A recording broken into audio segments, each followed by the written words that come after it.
జై శ్రీరామ్. ఈరోజు భగవద్గీత 5వ అధ్యాయం కర్మ సన్యాస యోగం. బ్రహ్మాణ్యాదాయ కర్మాణి సంగం త్యక్త్వా కరోతి యః లిప్యతేన స పాపేన పద్మపత్రమివాంభసా. కర్మలను భగవానునికి సమర్పించి ఫలాసక్తిని విడిచి కర్మలు చేస్తుంటే తామరాకుకి నీళ్లు ఎలా అంటబడదో పాపము చేత కూడా అతడు అలా అంటబడడు.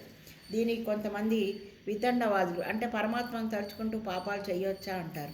అసలు పట్టుకున్నది పరమాత్మనైతే పాపాలు చేసే సందర్భం ఎలా వస్తుంది?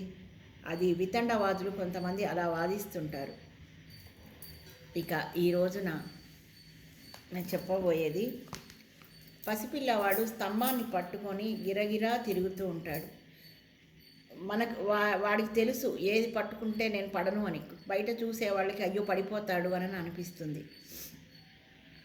ఆ పసిపిల్లవాడు వదలకుండా ఆ స్తంభాన్ని అట్లానే పట్టుకుంటాడు. కదిలితే తప్పు లేదు, వదిలితేనే ప్రమాదం.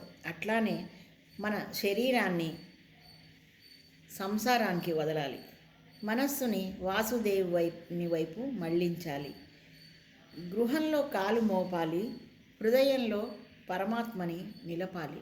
దీనికి నాకు ఒక సంఘటన, నరసింహ అవతారం, నాకు ప్రహ్లాదుడు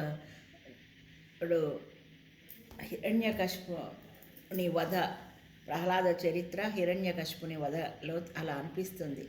హిరణ్యకశిపుడు ఎన్ని వరాలు కోరుకున్నాడు? తన ఉన్నదంతా స్వార్థమే కదా హిరణ్యకశిపుడికి. హిరణ్యాక్షుడు అంతే, హిరణ్యకశిపుడు అంతే. ఇప్పుడు ఈ వీడియోలో హిరణ్యకశిపుడి గురించి నేను చెప్పబోతున్నా.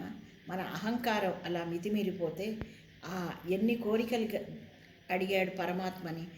ఎవరితో ఎట్లా నేను మనిషితో ఒకసారి నాకు మరణం లేకుండా ఉండాలి అని అంటే అయిపోతుంది.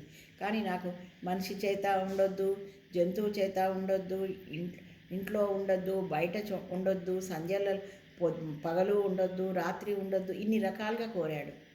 కానీ పరమాత్మ అంతకంటే ఎంత తెలివైనవాడు కదా.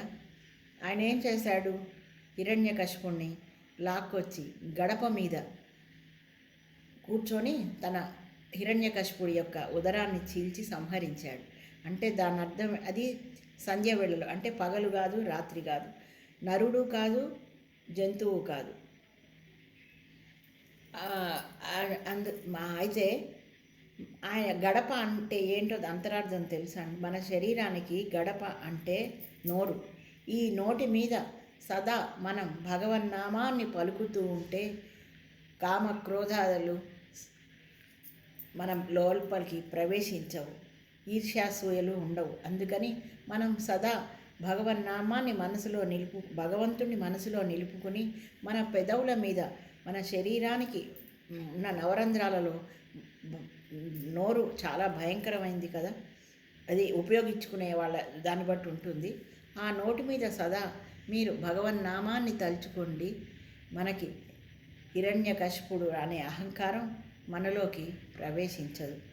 నచ్చితే షేర్ చేయండి, లైక్ చేయండి.